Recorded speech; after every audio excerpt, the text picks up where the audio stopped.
So we all use our iPhones every day, but most people are only scratching the surface when it comes to gestures. There are a ton of built-in gestures that can make using your iPhone way faster and smoother. So in this video, I'm breaking down the best iPhone gestures you should be using, including some hidden tricks that even power users might not know. I'll be categorizing these gestures into 4 sections: ultra basic, hidden or advanced, multitasking and productivity, and finally, some gesture customization and shortcuts. Let's get in. First, let's quickly go over the basic gestures of new iPhone users in this section. These are something most iPhone users already know, but I'm going to share some quick pro tips along the way. When you want to go back to the homepage from any app you're currently in, just do this quick swipe up from the bottom of your iPhone like this, and it'll take you to the homepage from anywhere. Think of this gesture like the home button before. Now, if you swipe up and hold just a second longer, you get this app switcher. Here you can scroll to any open apps and tap on it to switch to that app. Or something even better, if you just want to go back to your last previously used app, just swipe like this on the bottom of the screen and it'll take you directly to your last app. This is especially easy when you're bouncing between apps, like copying text from Safari and pasting into messages, or flipping between social media and your camera. Once you start using this, going back to the old way feels painfully slow. Okay, now let's look at another essential gesture for accessing notifications and the control center. To quickly access your control center, swipe down from top right corner like this. Adjust your brightness and swipe up from the bottom to get back. Similarly, if you swipe down from the top left corner like this, you can see all your notifications.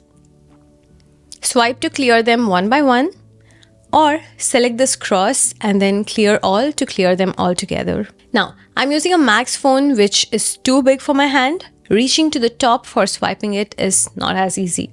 There's one gesture to make this easier. You see this bar at the bottom? Just swipe down on the bottom bar like this and the whole screen will slide down. Now you can swipe from top left or top right to access notifications and control center much more easily, especially with single-handed use. You can even use this to reach the top row item on your screen.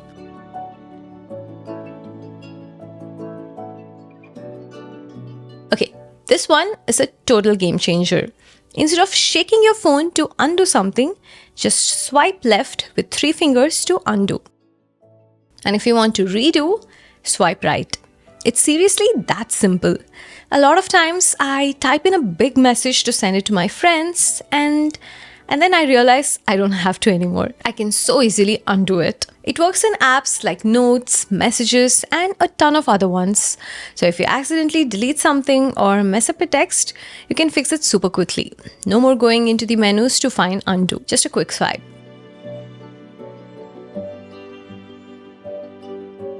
So here's a super handy one that you might not know. Pinch to copy and paste. Instead of doing the whole long press and then copy thing, just pinch in with 4 fingers like this to copy and pinch out with 4 fingers to paste. It's like a little shortcut that saves you a bunch of time. It works in apps like Notes, Safari, and even Messages. So if you're copying a text or links, this is way quicker than the usual method. I really love this feature. Here's a hidden gesture that I'm sure you didn't know about: back tap. It's exactly what it sounds like. You can configure your iPhone to do custom actions when you double or triple tap on your phone on the back, like turning on flashlight, opening the camera, taking a screenshot, etc. To do this, just go to Settings, Accessibility, Touch, back tap, and now you can set it up to do things like take a screenshot or even launch your favorite app. You can set it for a double tap or a triple tap, and trust me, it feels super cool when you use it. I'll be honest, the only time this feature annoys me is when my iPhone mistakenly takes a screenshot when I set it down. Like when I place my phone on a table it accidentally recognizes it as a single tap and takes a screenshot. So that's something I don't like. If this happens to you as well, you might want to assign a different shortcut that won't get triggered as often. Okay, if you haven't tried this one yet, you're in for a treat.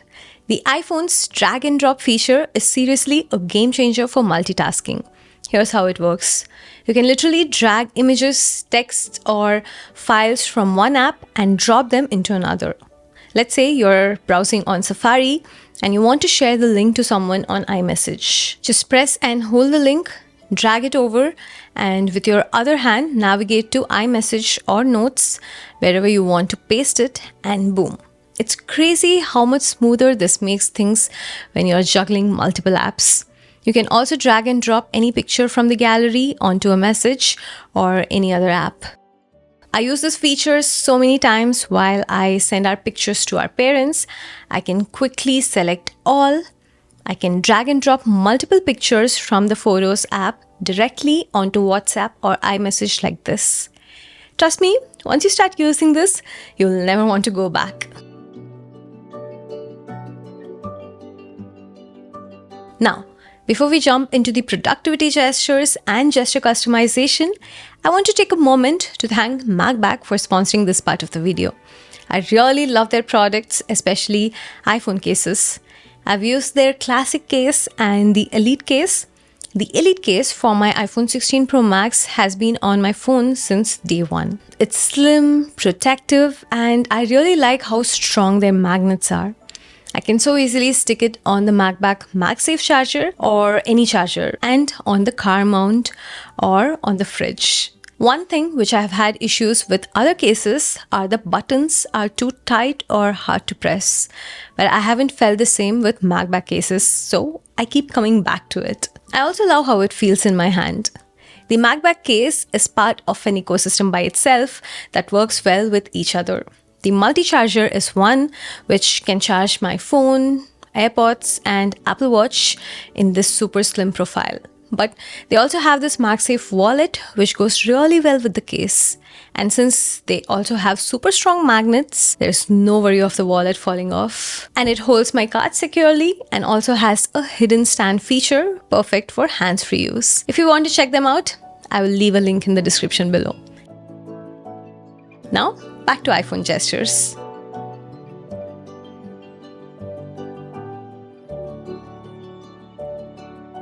Now let's go over some multitasking and productivity gestures to make things easier. Here's a neat trick you should start using. It's a feature that's especially handy when typing with one hand. If you're using your iPhone in portrait mode and you want to type more comfortably with one hand, just long press on the smiley or the globe icon at the bottom left corner of the keyboard. If you're right-handed, just select the right-shifted keyboard.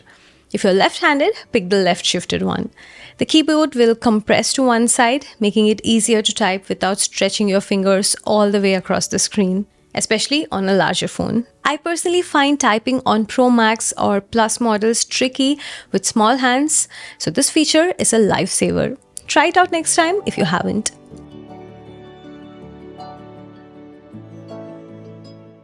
I also have some cool bonus keyboard gestures to add. First one is trackpad mode. Did you know that your keyboard can turn into a trackpad? Just long press the spacebar and your keyboard will just go blank, letting you move your cursor freely like a laptop trackpad. This makes fixing typos or editing long messages so much easier than tapping around to edit.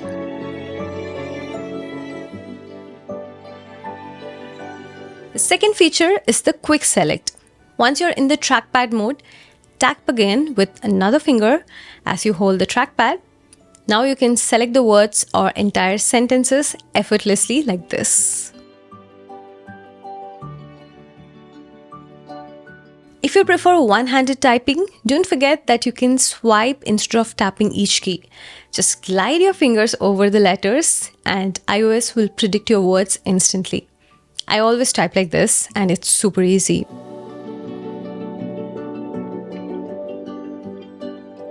If you're still manually selecting text word by word like this, you're doing it the hard way. There is a much faster way which can quickly select words or even sentences quickly. If you want to select a word, just double tap on that word and your iPhone will quickly select that word. If you want to select a whole sentence, just triple tap on any word on that line and the whole sentence will be selected. This is my most used feature, honestly. So neat, right? But there's an even faster way. Just use 2 fingers. In notes or messages, just tap with 2 fingers on a block of text to instantly select it. Need to select more? Just drag down with 2 fingers and boom, you're selecting multiple lines at once. It's one of those tiny tricks that saves a ton of time, especially if you're copying, deleting, or formatting texts. And there you have it. Those are some of the best iPhone gestures you need to start using. Once you get the hang of them, your iPhone experience is going to feel so much faster and smoother.